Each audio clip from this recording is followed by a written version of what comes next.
Hey gamers! Quick update.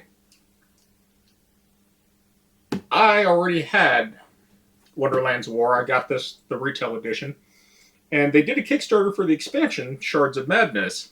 And I had the option of going all in and getting the deluxe edition of this, which I sat and thought to myself, as cool as the minis are, and I'll show them in the video later from the Kickstarter campaign, I really didn't need them. They kind of take up a lot of space.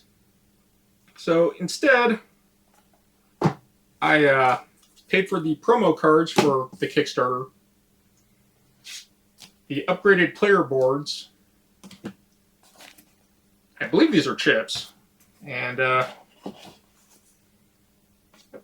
this is a storage system for the chips. Now I know with the brand new exclusive update system, they had all this would fit in the box with the minis. And I thought to myself, I don't really feel like owning the same game twice and I don't want to pay for it. So I didn't. With that being said, let's check out this mini expansion. And I definitely like mini expansions a lot more than big expansions because they don't really mess up your stuff as much. And they don't really take up as much space. The reason I backed the clay chips is because this is a game where you draft tokens out of a bag. And cardboard just doesn't have the tactile feel, the sound, or the movement when you mix stuff. A lot of games that rely on bag mechanics and they have tokens, especially cardboard tokens, they're just kind of a pain to mix. They don't mix properly. They always stick together. And it's been a while since we played Wonderlands War. But you just don't really get that sense of the tactile feel.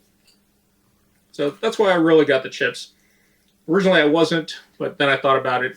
I kind of want to play this game more, and the group, we're kind of warm on it. We haven't touched it in a long time, though. Alright. So, let's get to the chips. There's a lot of chips.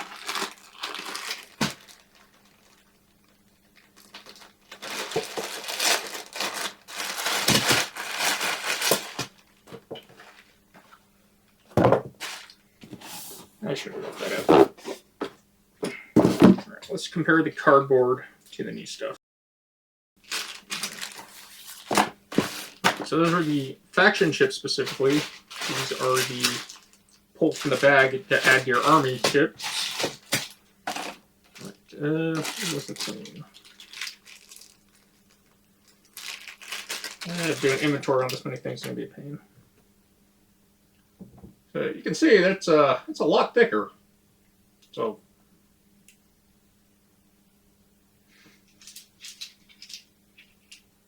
guess there's just something from the packing residue on my fingers. But they feel better.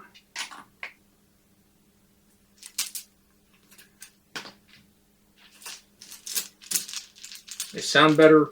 They don't clump together as much. I'm happy with it. Honestly, I think the chips were the most expensive thing to order on the campaign. But we'll get to those details when I go over the Kickstarter stuff. I don't think there's any exclusives that came with the Shards of Madness. I'm not sure if it's going to go to retail. I kind of hope it does.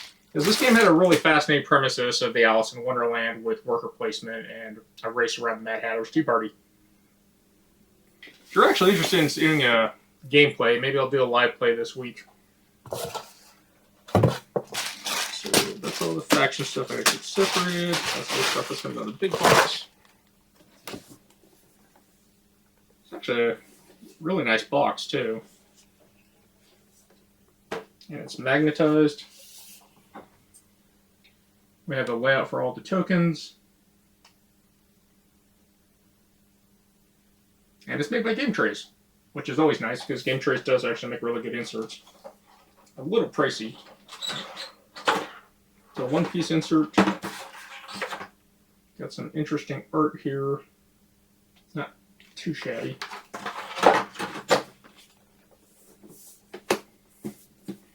But I really like the theme of this game. Definitely need to play it more. I need to read up the rules. And then these were the fixes for the Mad Hatter and the Jabberwocky. I remember when this first came out, they said these guys were broken. So let's go look at their player boards.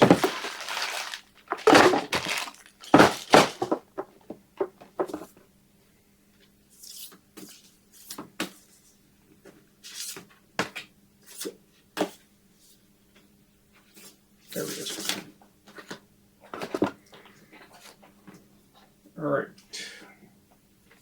What has changed? So up here we have the new one, and that's the old one. The art is the same.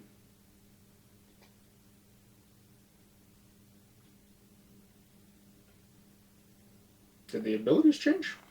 Is that what the main difference is? Piping hot. Okay. And now I forgot which is which.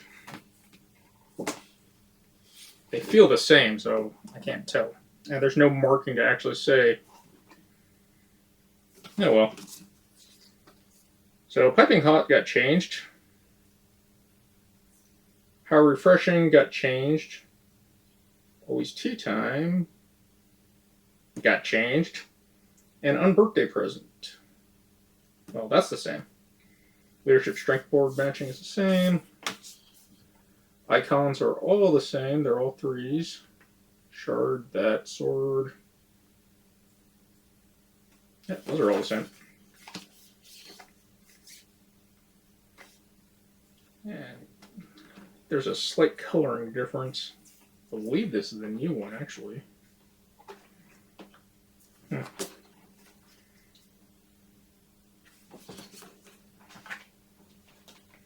Alright, now I'm going to remember. Left hand, old one. Right hand, new one. Fearsome Maw. Start of... Okay, that's reworded to say start Tea Party turn. Place poison chips on 2 different cards. Place poison chips in play. Place on any 1 card.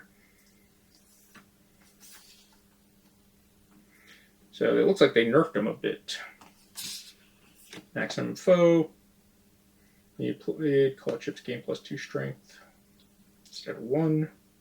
Catch that claw on the next draw and then after the next draw. Rewarding and timing. Beware the Jabberwocky. When you fill your madness track, increase your leader strength. On the 4th chip is placed on your madness track. Do not cause you to lose units. When you fill madness track, add your leader strength to the current battle. Okay. And then Bio Grooves and Slithered Toes. That got completely rewarded. Kind of neat. Icons. Icons look the same. And on the 2-player side,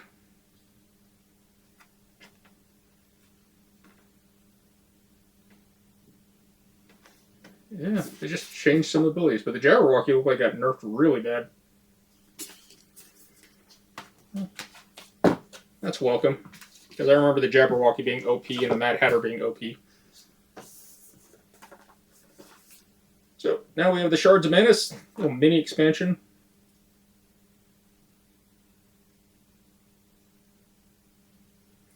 So we now have Corrupted Shards.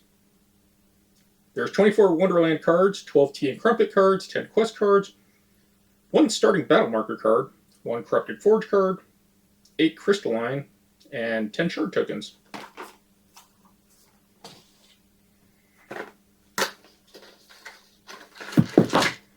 I should have realized cards would be sleeved.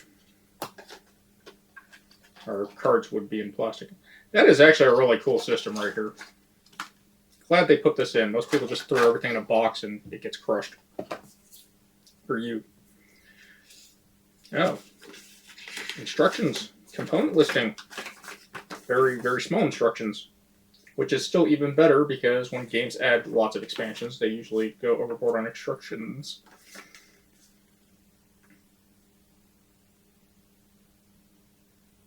All the Wonderland cards get replaced with these. At the start of the game, place the starting battle reward card near the region with the starting battle marker. Put the Resist Madness side face up. Shuffle the 10 expansion quests into the quest stack before dealing and starting quests. And then replace Forge card with the Corrupted Forge card. New quest rules, leader feats, Double Feet quest, Corrupted Forge, Tea and Crumpets. Is these modules? And there's a drafting blueprint. And clarification notes, which are always fun because, let's face it, sometimes a card will tell you something that's a little weird. So I guess these are our new Corrupted Shards. These things are really big. I don't remember being that big in the original.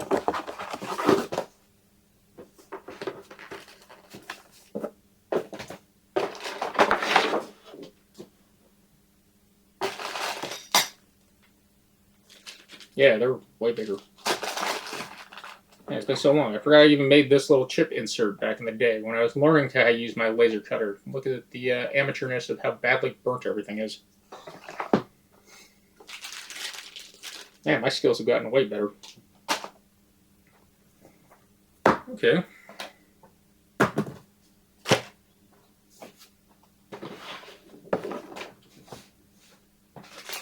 Well, we got these promo cards. Don't remember which cards are which. I think this is the Wonderland deck.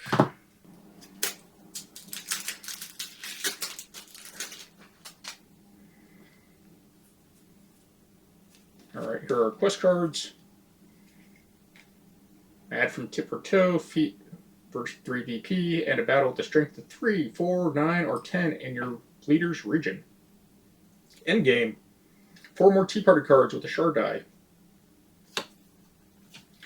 Maddening Strength.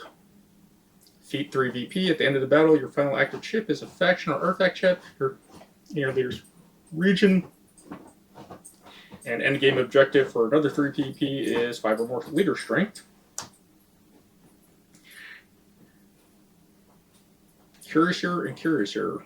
When battle end the battle when your final active chip has a base strength of 1 in your leader's region.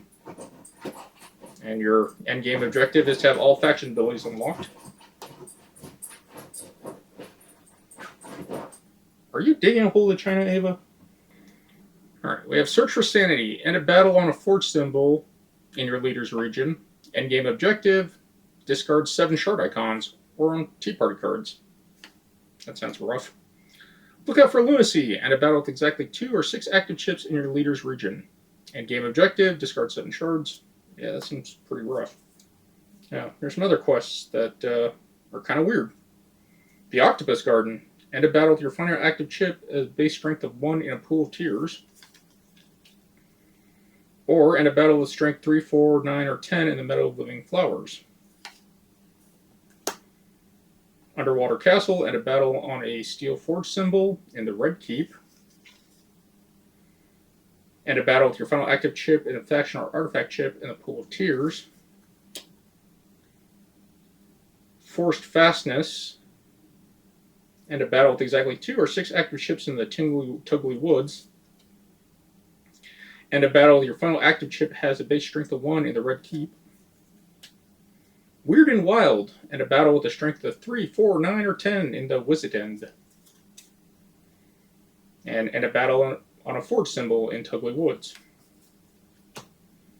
Seeds of Despair. And a battle with the final active chip is a faction or artifact chip in the Meadow of Living Flowers. And a battle with exactly 2 or 6 active chips in the Woods End.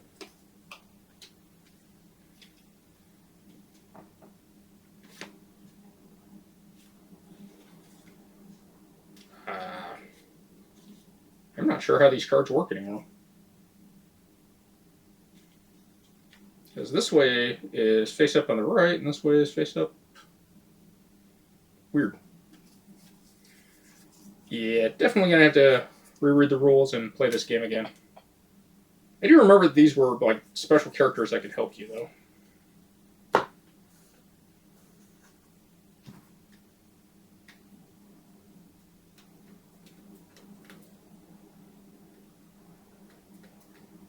Resist the Madness.